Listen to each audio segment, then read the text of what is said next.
Hello and welcome to the channel. My name's Andy. I'm a guitarist and guitar teacher. I've been playing guitar for over 30 years and teaching guitar for over 20 years.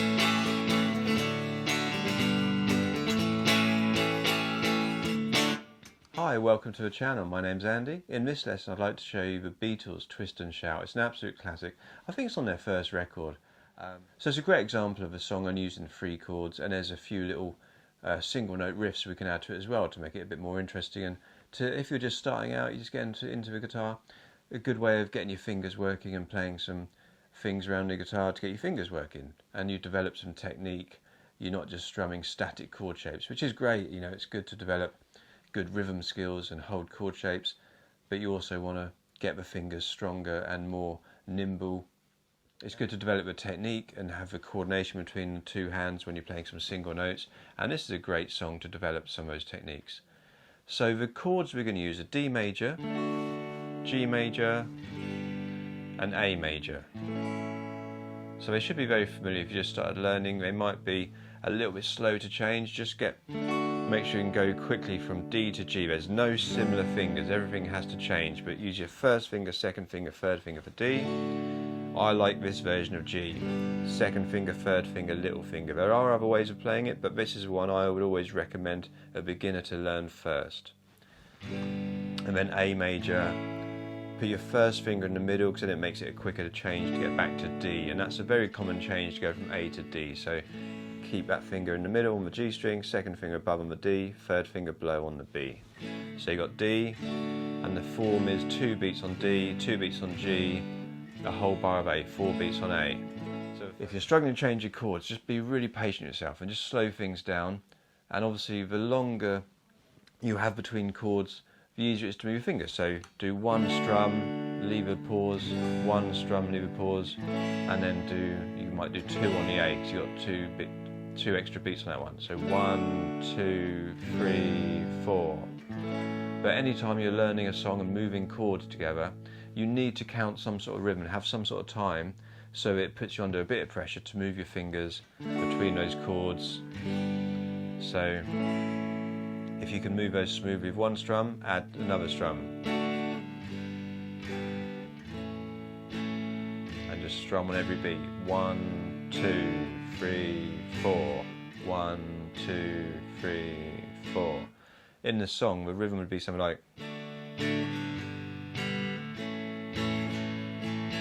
1, 2, 3, 4, 1, 2 and 3 and 4 and 1, 2, 3, 4. So on the A we've got a little bit more going on. 1, 2 and 3 and 4 and down, down, up, up, down, up. On the D and the G you can just do 2 down strokes. 1, 2, 3, 4. Or add a little upstroke after the second beat. 1, 2 and 3, 4 and.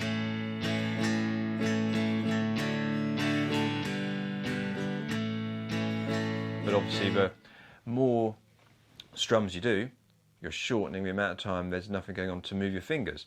So, but if you do the timing and you count the timing and you put yourself under that pressure, then your fingers will ultimately keep up. If you know the shapes, your fingers will start to just, muscle memory takes over and they fall into place. So 1, 2, 3, 4. 1, 2 and 3 and 4 and. But we want to add some little single note riffs within the chords. So we start with this little lead in going, which is taking us to the root note of this D chord. And there's our D chord. So we can just play 3 single notes. Open A string, 2nd fret on the A string, 4th fret, hit that D string to give us the root note of the D chord before we then strum the D on beat 2. So it's like 2, 3 and 4 and 1, 2 and 4 and 1, 2.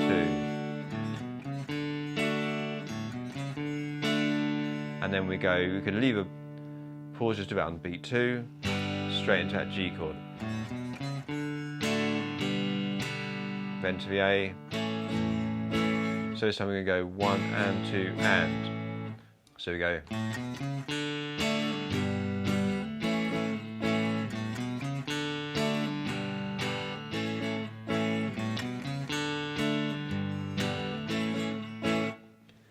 if that's a bit of a handful to get all those in, you can just focus on one part, just go. And then when it comes around, you can play those bass notes.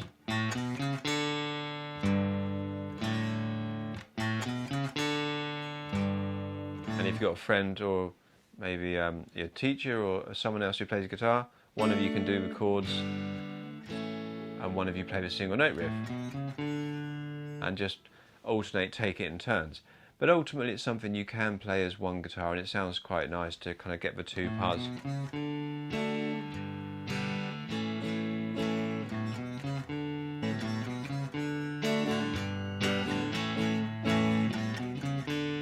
The more confident you get with your strumming, you can add a few more in, but always keep this smooth right hand moving down, up, down, up. So when we play around this chord sequence, we can add on the A chord, we go around the D, the G, when we get to the A, in the second half of that bar, we can turn it into an A7 chord, which is, the long name is an A dominant 7 chord. It's written, if you see it written, it's just written as A7, so the number 7 after the letter A.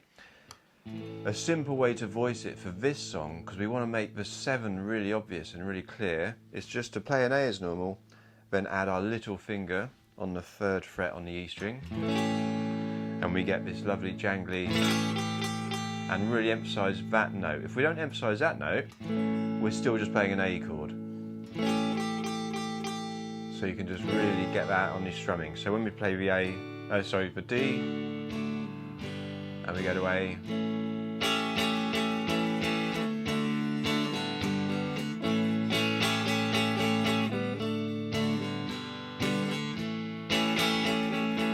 so do some of that. 1, 2 and 3, 4 and 1, 2, 3 and 4 and.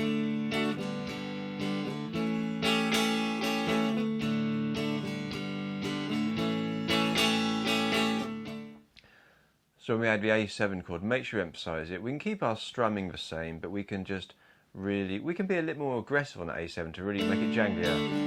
So we go something like.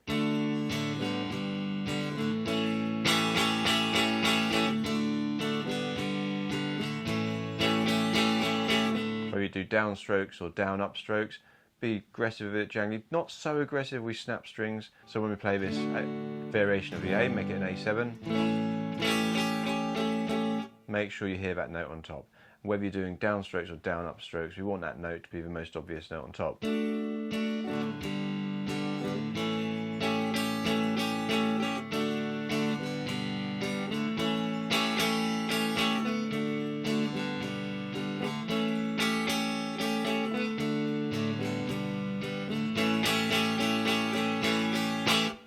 And then there's a little riff in the middle. It's still following the same chords for D, G, A, and it kind of is a breakdown. It's more just for single notes. It's going.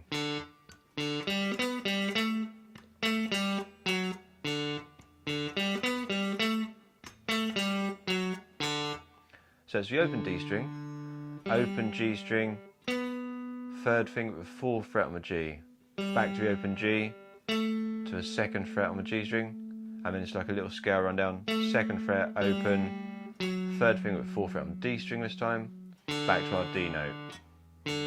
Open string, open, 4th, open, 2nd, 2nd, open, down to 4 on the D.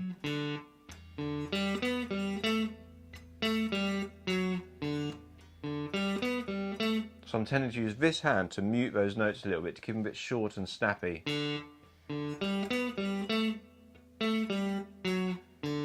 And then when you come out of that riff, go into the A chord and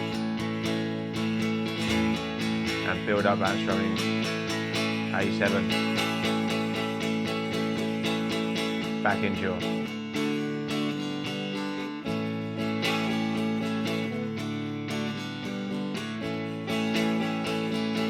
Often with songs, it's nice to learn them as they sound on a record, but also you can experiment and play around with how you strum things. If you play songs exactly as the parts on the record are, often it's quite empty because you've also got the bass and the drums and the vocals over top and stuff. So sometimes it's taking kind of a mixture of the elements of what the bass, drums and guitars are doing and making it one guitar part to be a bit fuller when you're just playing on your own. So we can add some muted.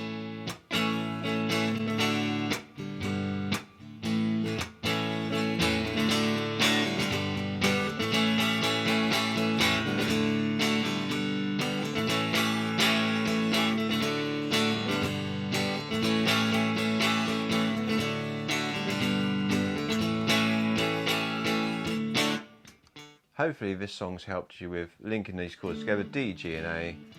They're nice chords, all in the key of D major. And we've got that variation of a little A7. You've got some choice of your strumming, a mixture of downstrokes and down-up strumming.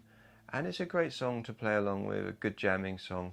And it's obviously very, very famous. And you can focus on the chords, focus on the single note riffs. Good way to get your fingers moving a little bit and stuff. Like and subscribe video. If you found this helpful, please like and subscribe. There'll be more videos to come. And I'll see you next time.